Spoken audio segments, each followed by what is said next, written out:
Hey there YouTube, it's Cadiot, and in this episode of my Minecraft Survival Let's Play, we're building a factory. What type of factory, you ask? Well, a mud factory, because I have no real convenient way of making mud, and, you know, I can make mud pretty easy with a quick little redstone contraption.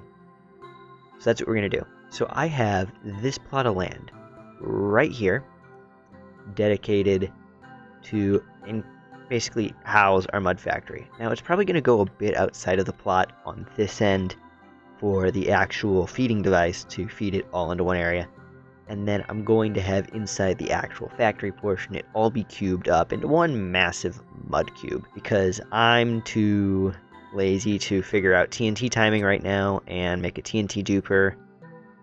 But, you know, that might be something I do a little bit later in the series if I decide that I want to start harvesting it automatically.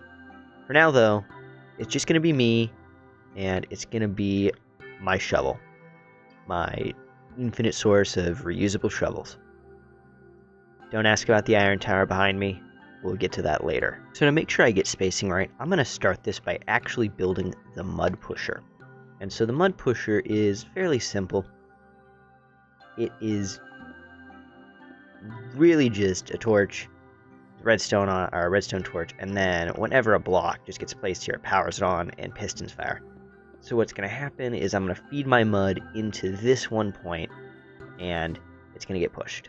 So I need to actually find the placement of where the up pillar needs to go. I think it's going to be about there, but I'm just going to double check real quick. Run this until it stops placing. Okay, that's where it stopped. And that's in line with the block. Cool. So that means we have found the proper end point. Okay, so now that I'm at this side, I need to lay out my pistons. Do my 8 length. That's already 8. Cool. And then I need to set up a pusher mechanism. And for pushing them, first of all, I can set up a pushing wire. I should use a shovel. Shovels are nice. Shovels are cool when you use them, when you actually should be using them. That's my tip of advice for the day. If you have a place where you should be using a shovel, you should use the shovel.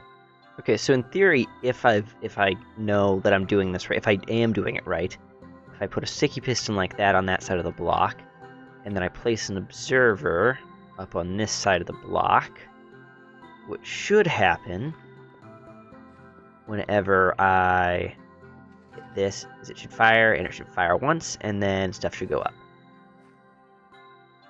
Okay, maybe not. Did I screw up? Probably. Let's see. I should probably check my test world where I pre-built this mechanism. Yeah, I'm just dumb. Great. Okay, now that I've de-stupefied myself as... interesting. Can be seen now, as you can see, it does lift them up. What? Why? Well, it's not going to be placing this fast in a real situation, so it should be fine that it does that. I want to be clear, this was working. This was working 100% of the time in my test world. Then again, it also wasn't getting stuff pushed into it every single, tick. I wasn't turbo placing, which it's not going to do that. So as long as I don't go and mess with it and do stupid stuff, it should work fine. You know, admittedly, this was a lot easier to design and build in creative mode. Just thinking about that now. No! There we go. Okay. So now I have another one of these little placement mechanisms. It'll fire it over. Next one brings it back. And so when the piston fires, it essentially brings it back into the position it needs to be. Okay, so now for the piston back wall. And the piston back wall is done rather interestingly. So I'm going to use target blocks as a way to draw my redstone signal into a single row so that I can power a piston.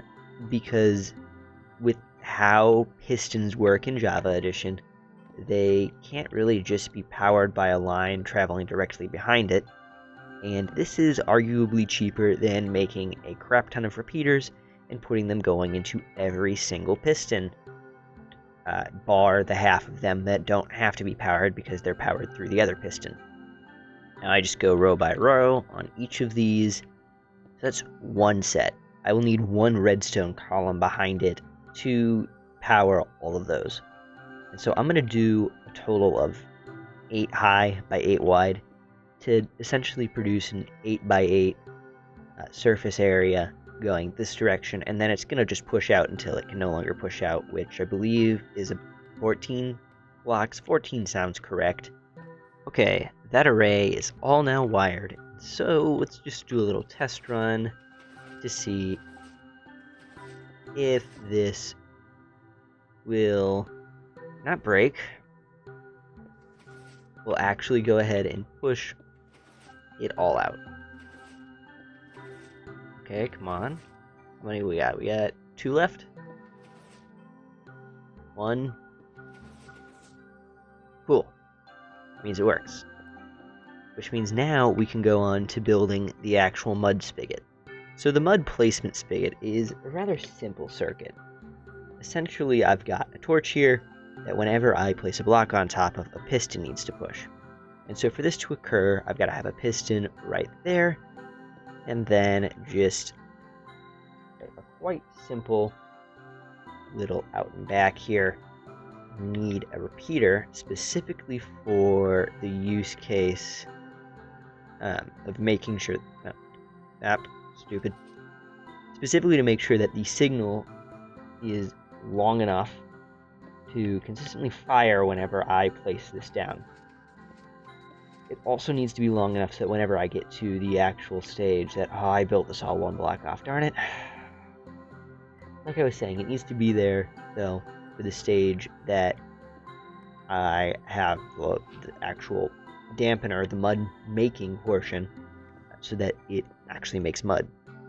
Because if it isn't there for long enough, it's not going to make the mud, and if we don't make the mud, then it's not really a mud farm. So now we're going to come one block over here, and we're going to have our ejector and our refiller. And so for this, we just have a hopper going from the ejector to the refiller, and then a hopper going back into the refiller. We follow that up by putting a piece of soul sand, not soul soil, right here, which I don't have on hand. Okay, I know I don't have any in here because I don't stock any.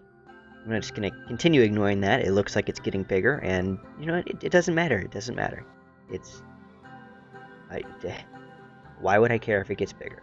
It's going to get bigger. It's going to continue to get bigger, and it's never going to stop getting bigger. And eventually this chest room's going to corrupt, but I don't care. I'm going to be long out of this chest room by that point, hopefully.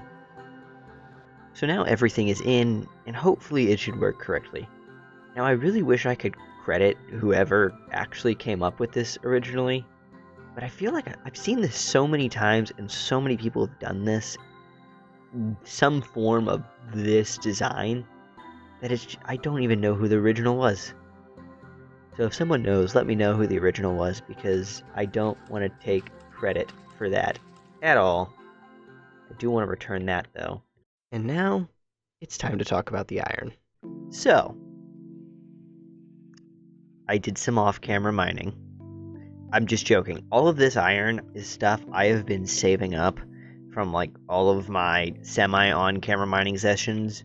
Like, any of the points in the video where you see me just go randomly breaking diamonds, I'm usually there for iron, and I'm just stacking it up so that way I have a bunch of it to break down. I just noticed I had randomly sitting in a barrel a bunch of iron. I mean, that is what? So that's a 5. So that's a cube of 5 by 5 by 5 right there, plus an additional 5 by 3 plus 5 on top. So that's 205. So 205 iron ore, and that needs to be broken down. Now I'm gonna play a little game here, and I'm gonna make a guess how many raw iron I'm gonna get out of this using Fortune 3. And I want you to go in the comments and type how much you think it is. I don't have any stakes for what you win. You don't win anything. You win You win my...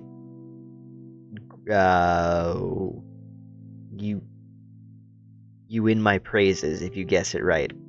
How's about that? That's a very valuable prize. I don't give that out often. I give it out every day. Make your guess now. We're going to figure out how much it is. So the first 5 have yielded 10 raw iron.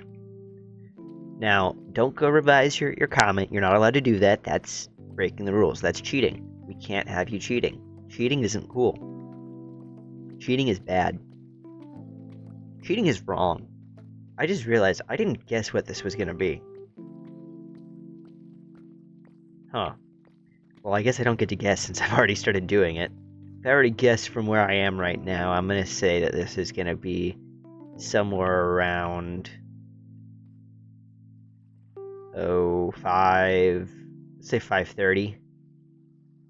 530 on the dot. That's my guess. But, I mean, my guess doesn't count because my guess is after I started mining, like a doofus. I mean, I guess I could always edit in me guessing before, but that would be cheating. And cheating is wrong. Wrong is cheating.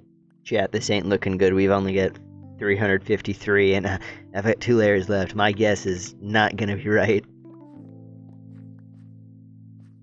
Okay, let's see.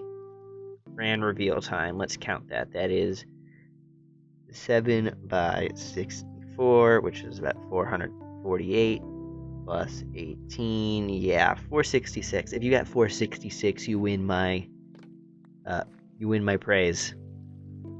Congratulations. You are now Cadiot's favorite for the next, minute.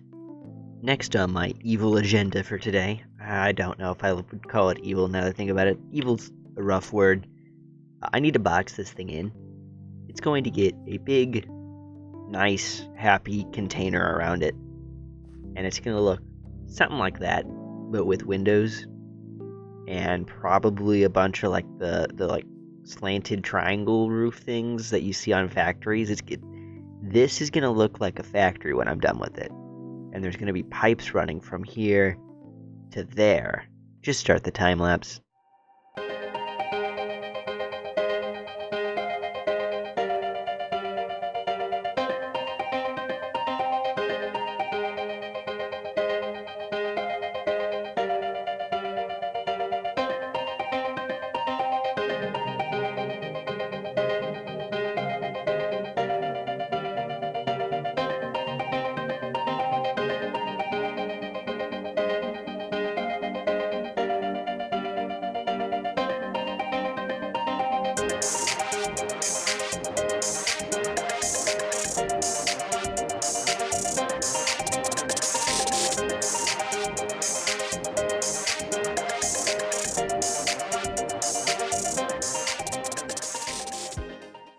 Current progress update says that I need to figure out how to do more piping on the walls. The walls are just too darn bland.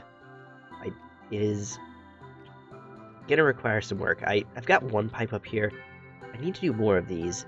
It's just a copper looking pipe using acacia and then the corner trim joint thing.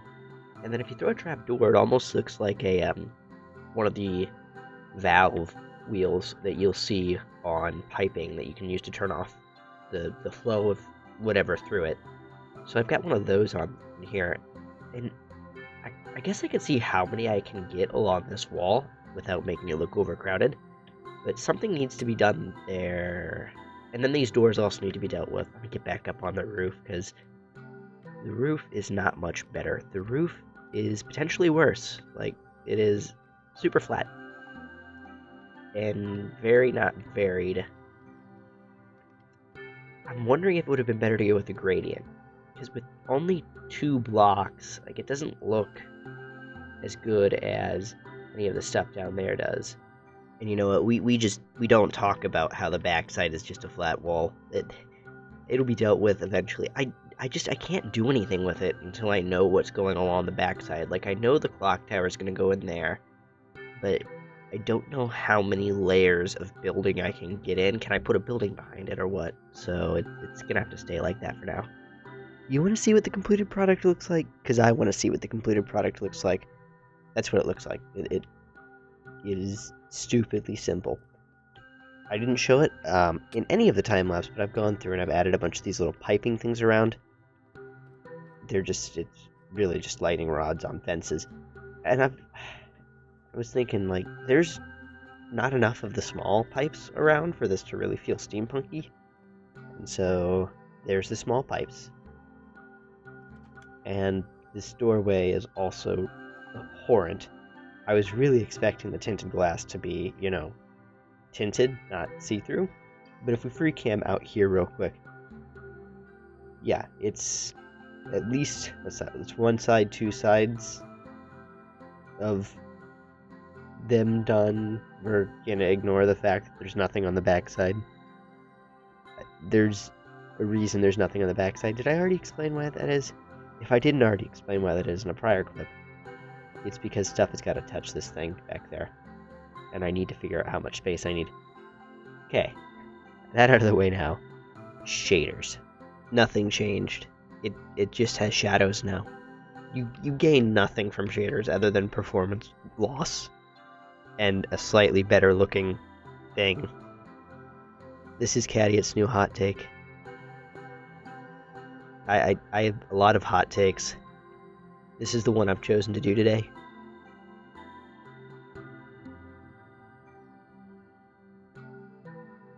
Breathtaking, isn't it? I guess explaining more into what I kind of was going for. This front here was never supposed to be like this. I wanted to do some sort of like double door on the outside, not have to inset the doors. A two-sided like door lobby thing, but I just couldn't get the proportions right without making it like significantly off-center on this staircase, and then worse than it already is over here.